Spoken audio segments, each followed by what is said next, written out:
আইপিএলের খবর আগে দিই। আইপিএলের যে খবরটা এখন পেলাম নিউজটা, সেটা হলো যে গ্লেন ম্যাক্সওয়েল নাকি আরসিবিকে আনফলো করেছেন। মানে গ্লেন ম্যাক্সওয়েল আরসিবি দলের হয়ে 2025 আইপিএলে খেলতে চান না, এমনটাই কিন্তু অনেকে মনে করছে। কিন্তু এটা এর পিছনে অন্য কারণও থাকতে পারে, হয়তো আইপিএলই খেললো না সামনের বছর, অথবা নিলামে নাম দিল না, অথবা এরকমও হলো যে অন্য দলে গেল বা তার সেই দল পছন্দ হচ্ছে না। হয়তো এরকমও নিজে মনে করতে পারে যে আমি আইপিএল খেলতে চাই না, নিজে খারাপ খেলেছি, খেলবো না, আবার অন্য দলেও যেতে পারে, এটা অনেক কিছুই হতে পারে। তো এখন শেষ অবধি দেখা যাক যে কোন দল আদৌ নিলামে ওঠে নাকি, বা কোন দল নিতে পারে, তখন সেটা বোঝা যাবে যে কোন দল নেয় বা নিতে চায়। তবে ম্যাক্সওয়েলকে আরসিবি হয়তো নাও নিতে পারে, আর নেবে না, তখন আগে যা খারাপ পারফরমেন্স করেছে। পাঞ্জাব হয়তো পুনরায় ব্যাক করাতে পারে ম্যাক্সওয়েলকে, অথবা দিল্লিও ম্যাক্সওয়েলকে নিতে পারে, দিল্লির হয়ে খেলেছে ম্যাক্সওয়েলকে যে কোনো কেউ নিতে পারে, লখনৌ নিতে পারে ম্যাক্সওয়েলকে। ম্যাক্সওয়েল এমন একটা প্লেয়ার, ম্যাক্সওয়েলের যেদিন দিন হবে সেদিনকে সে সাংঘাতিক। তবে ম্যাক্সওয়েলকে আটকাতে পারে স্পিনাররা বুদ্ধি করে বল করলে কোনো দিনই ম্যাক্সওয়েল খেলতে পারে না, ওর জন্য বুমরার সামনে শেষ, ফুস হয়ে পড়ে, ফুস। আর তারপর ভালো কোনো বোলারের সামনে দাঁড়াতে পারে না ম্যাক্সওয়েল, ওই ছোটোখাটো বোলারদের সামনেই দাঁড়াতে পারে। রাশিদ খানের সামনে দাঁড়িয়েছিল, বাট ওই সুযোগ মিস হওয়ার পর তারপর মুজিবের সামনে দাঁড়িয়েছিল ঠিকই, বাট মানে সুযোগটা মিস হওয়ার পর। আর 2027 সাল পর্যন্ত পুরুষদের প্রধান ক্রিকেট ইভেন্টের আয়োজন চ্যাম্পিয়ন্স ট্রফি করছে পাকিস্তান, আর ডাব্লিউটিসির ফাইনাল করবে ইংল্যান্ড, সম্ভবত ইংল্যান্ড করতে চলেছে। এশিয়া কাপ এখনও জানা যায়নি, তবে ইংল্যান্ডে যেহেতু দুবার হয়েছে, এবারও হয়তো ইংল্যান্ডেই হতে চলেছে। Asia cup T20 Bharat, Asia cup করছে আয়োজক। টি20 বিশ্বকাপ ভারত এবং শ্রীলঙ্কায় হতে চলেছে। ডাব্লিউটিসির ফাইনাল মানে ইংল্যান্ডে হতে চলেছে, বাট পরে এটা চেঞ্জও সম্ভাবনা, ইংল্যান্ডে হওয়ার সম্ভাবনা বেশি, বাট অন্য জায়গাতেও হতে পারে।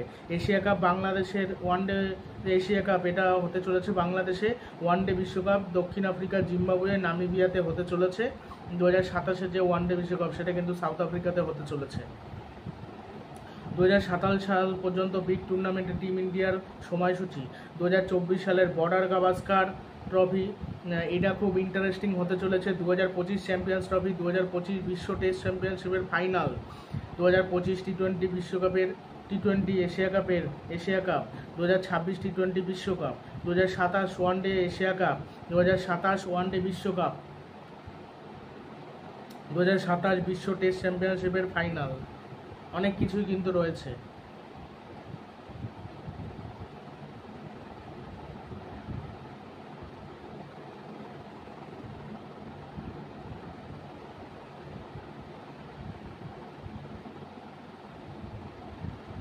এগুলো আর কি ক্রিকেটের আপডেট পাওয়া যাচ্ছে। ভারতও শ্রীলঙ্কার বিরুদ্ধে টি20 সিরিজ জিতে গেল, এখন রয়েছে ওয়ানডে সিরিজটা। ওয়ানডে সিরিজ জিততে পারে নাকি সেটাই দেখার বিষয়। এখানে ভারতের সিনিয়র ক্রিকেটাররা খেলবে, মানে KL রাহুল হয়তো খেলবে, সেখানে ঋষভ পান্ত হয়তো বসে থাকবে উইকেট কিপার হিসেবে। KL রাহুল অনেকটাই কিন্তু ঋষভ পান্তের থেকে এগিয়ে, অনেক গুণ এগিয়ে। টেস্টে শুধু এগিয়ে না, টেস্টে আবার ঋষভ পান্ত এগিয়ে, ওয়ানডেতেও এগিয়ে, টি20তেও কিন্তু ঋষভ পান্তের থেকে KL রাহুল এগিয়ে। উইকেট কিপার হিসেবেও KL রাহুল বেস্ট, বার মানে কিন্তু ওই টেস্টে কিন্তু ঋষভ পান্ত আবার এগিয়ে। ঋষভ পান্তের উপরে কোনো কথা হবে না। ফেসবুকে কিছু KL রাহুলের অন্ধভক্ত কমেন্ট করেছিল যে টেস্টেও নাকি ঋষভ পান্তের থেকে বেস্ট KL রাহুল। ওইটা শুনে আমার হাসি পাচ্ছে। একটু রেকর্ডটা আপনারা দেখে আসেন, বা আপনারা দেখে আসুন, রেকর্ডটা দেখলেই বুঝে যাবেন কে বেস্ট আর কে না বেস্ট। মানে বিশেষ করে টেস্টে, ওয়ানডেতে মেনে নিচ্ছি KL রাহুল বেস্ট, টি20 তো সত্যি বেস্ট, যেটা মেনে নেওয়া সেটা তো মেনে নিতেই হবে। কিন্তু টেস্টে আমার মনে হয় ঋষভ পান্তই বেস্ট। এখানে ওয়ানডের ক্ষেত্রেও KL রাহুলকে বেছে নেবে। আর বিরাট কোহলি তো 3 নম্বরে খেলবে, সূর্য নেই এখানে, শ্রেয়াস 4 নম্বরে খেলবে, 5-এ KL রাহুল, 6 নম্বরে হার্দিক যেহেতু নেই, এখানে হয়তো শিবম দুবেকে খেলানো হতে পারে। শিবম দুবেকে যেহেতু নেওয়া হয়েছে, রিয়ান পরাগকে নেওয়া হয় নাকি ঠিক নেই। আর 7 নম্বরে ওয়াশিংটন সুন্দর, অক্সার, ওরাই খেলবে। তারপরে বুমরা তো রেস্ট নিয়েছে, আফদীপ সিং, মোহাম্মদ সিরাজেরা খেলবে। মোহাম্মদ সিরাজ আবার হয়তো ওয়ানডেতে জ্বলে উঠলো, টি20তে জ্বলে উঠতে পারলো না, বাট কে বলতে পারে ওয়ানডেতে জ্বলে উঠবে না। ওয়ানডেতে কিন্তু জ্বলে উঠতেই পারে, ভালো খেলতেই পারে। এই কঠিন টাফ শিডিউল, আর অনেকে বিশ্বাসই করতে চায় না যে গৌতম গম্ভীরের যে কোচিংয়ে ভালো কিছু হতে পারে। অনেকে শুধু ট্রল করে, মানে এগুলো পাগল না কি বলবো, এগুলো কি আর বলবো, এগুলো মানে কিছু জাস্ট বলা নেই, হাসি পায়। মানে গৌতম গম্ভীরকে যারা ট্রল করে হাসি পায়, হাসি জাস্ট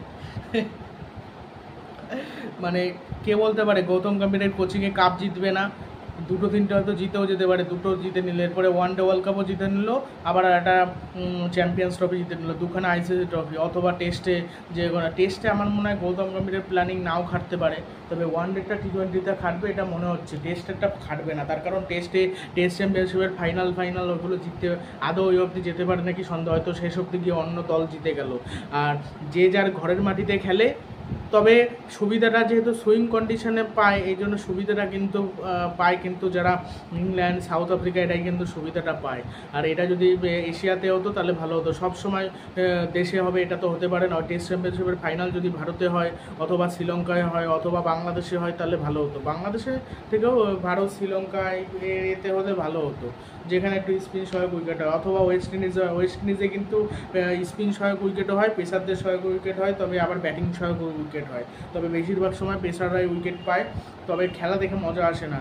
সন্ধ্যে 7:30 থেকে টেস্ট ম্যাচ শুরু হয়, সে মানে সারা রাত্রি চলে, সারা রাত্রি কি, হ্যাঁ প্রায় 3টে 4টে অবধি। এবার ওই অবধি খেলা দেখা কখনোই সম্ভব না। বিরাট কোহলি যখন নেতৃত্ব দিয়েছিল একবার 2016 না 17-তে, বিরাট কোহলি সেইখানে মনে হয় সেঞ্চুরি করেছিল। সে ঘুম দিয়ে উঠে বিরাট কোহলি দিকে সেঞ্চুরি করেছে ক্রিক বাজে, তখন তো 3G নেট ছিল। 3G নেট 100 MB করে ডেলি বোধহয় পেতাম, তাও কত 250 টাকা না সরি 100 টাকা দিয়ে কিনতে হতো, 99 টাকা নেট দাম ছিল। 2GB ওইখান থেকে দেখতাম, আর 2G সারাদিন 2G চালাতাম। যখন 3G যখন মাঝে মাঝে দরকার ছিল প্রয়োজনে চালাতাম, নেট কাট মারতাম, তখনের দিনগুলো একদম সেরা ছিল। মানে সে যাই হোক, ওই কম নেট পাইলেও তখনের দিনগুলো 2016-17 সেরা ছিল। আর খেলাটাও মাঝে মাঝে দেখতাম, জিও ফোনে খেলাগুলো দেখতাম। জিও ফোনে টেস্ট খেলা সাউথ আফ্রিকাতে যখন বিরাট কোহলির নেতৃত্বে গেছিলো তখন দেখেছিলাম। 4জন পেসার খেলেছিল, মোহাম্মদ শামি, জসপ্রীত বুমরা, ভুবনেশ্বর কুমার, আরেকটা জসপ্রীত বুমরা, ভুবনেশ্বর কুমার, আর একটা ঈশান্ত শর্মা, 4টি বোলার খেলেছিল। আবার হার্দিক পান্ড্যাকে নিয়ে যাওয়া হয়েছিল অস্ট্রেলিয়া সফরে, সেখানে আবার হার্দিককে নিয়ে 4জন পেসার হয়েছিল। ওই যে হার্দিক পান্ড্যার মতো যদি কোনো পেসার হয়, মানে ফাস্ট বোলিং অলরাউন্ডার, এরকমই প্লেয়ার দরকার, ফাস্ট বোলিং অলরাউন্ডার দরকার, ফাস্ট বোলিং অলরাউন্ডার আর কি দরকার।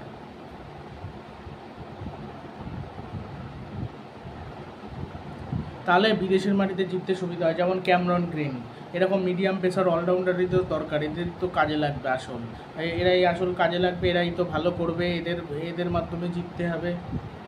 ভারতের যদি কোনো সেরা প্লেয়ার হয়ে থাকে সব ফরম্যাটের ক্ষেত্রে, সেটা একমাত্র যশস্বী জয়সওয়াল। মানে দুর্দান্ত খেলেছে, যার কোনো কথা হবে না, অবিশ্বাস্য, এত ভালো ব্যাটিং করেছে, মানে একেবারে ধারাবাহিকভাবে রান করে গেছে, 2টো সেঞ্চুরি করেছে। এছাড়া ছোটোখাটো নক খেলেছে, এবং টি20 ওয়ার্ল্ড কাপের সে ওপেন করতে পারতো টি20 ওয়ার্ল্ড কাপে, বাট বিরাট কোহলি যেহেতু ওপেন করেছিল এই জন্য তাকে খেলানো হয়নি। মূল কথা, শিবম দুবেকে খেলানোর জন্য তাকে কিন্তু খেলানো হয়নি, তাকে ওপেনার হিসেবে। সে ওখানে কিন্তু শুরুটা করলে ওখানেও কিন্তু ভালোটা করতে পারতো। ডানাতি ওই গৌতম গম্ভীর থাকলে যশস্বী ওপেন করতো, কারণ রাহুল দ্রাবিড় ছিল, মনে করেছিল বিরাট কোহলিকে ওপেন করালে ভালো হতে পারে, আলাদা সিদ্ধান্ত নিয়েছিল।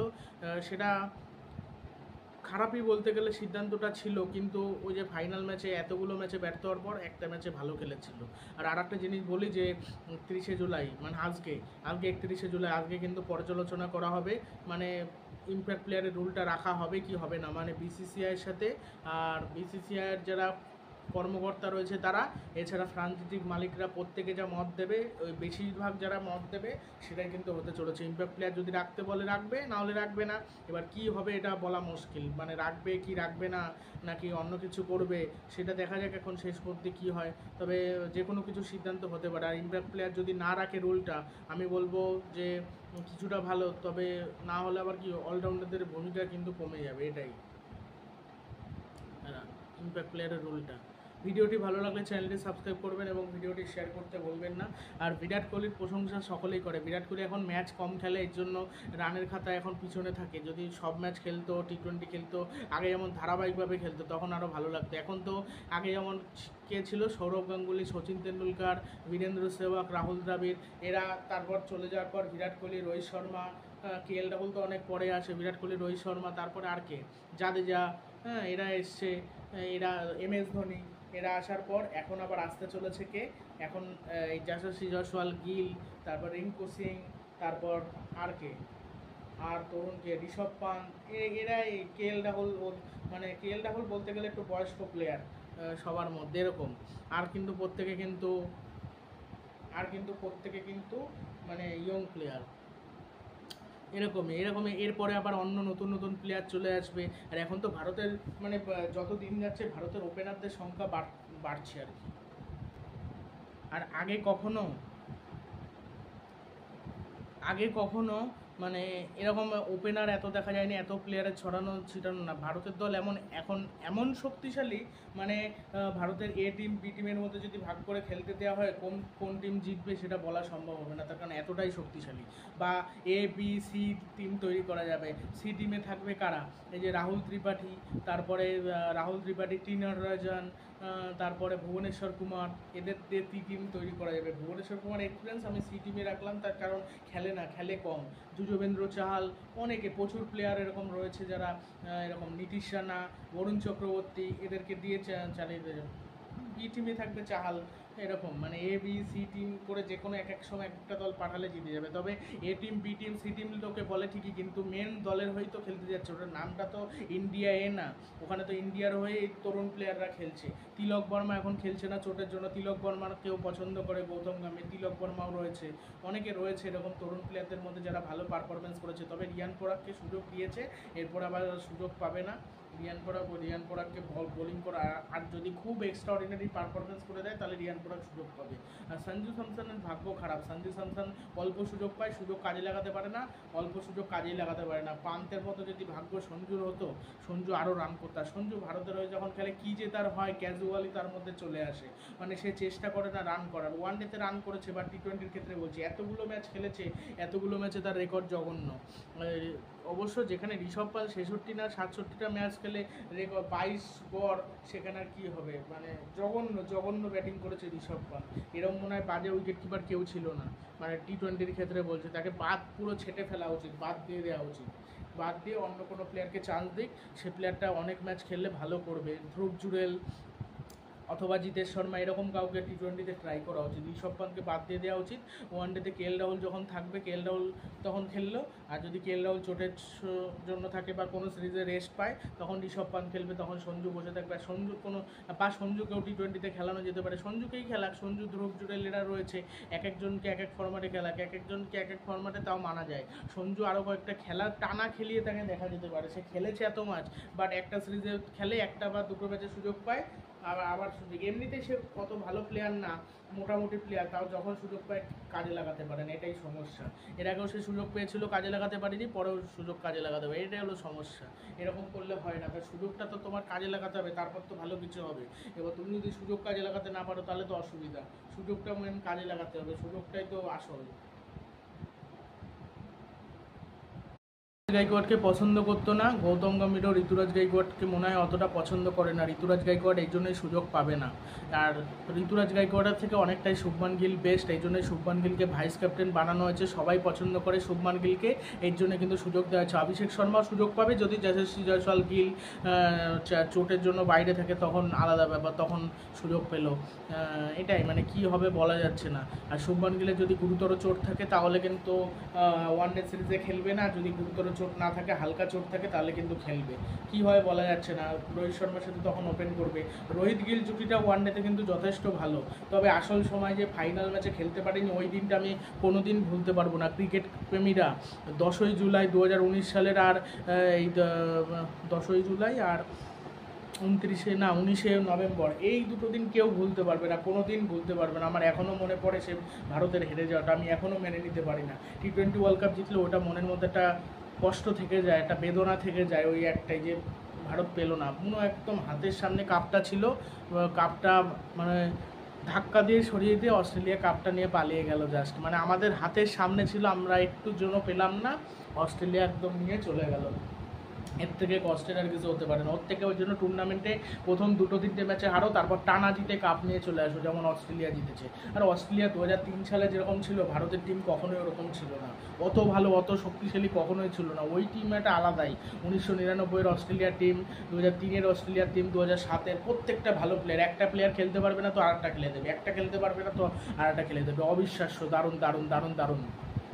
একটা জিনিস বলে দিই যে এই যে ম্যাচগুলো যে হচ্ছে সিরিজের ম্যাচগুলো অনেকেই দেখে মজা পায় না, ওয়ান ডে ওয়ার্ল্ড কাপ বা T20 ওয়ার্ল্ড কাপ এইগুলো অনেকে দেখে, আবার আইপিএলটা অনেকে দেখার চেষ্টা করে, আইপিএলের ভ্যালুটার জন্য বেশি দেয়। তবে আইপিএলটা দেখে মজা আসে, হাই স্কোরিং ম্যাচ হয়। তবে আইপিএলের থেকে international cricket world cup T20 world cup এইগুলো আমার মতে বেশি মজা।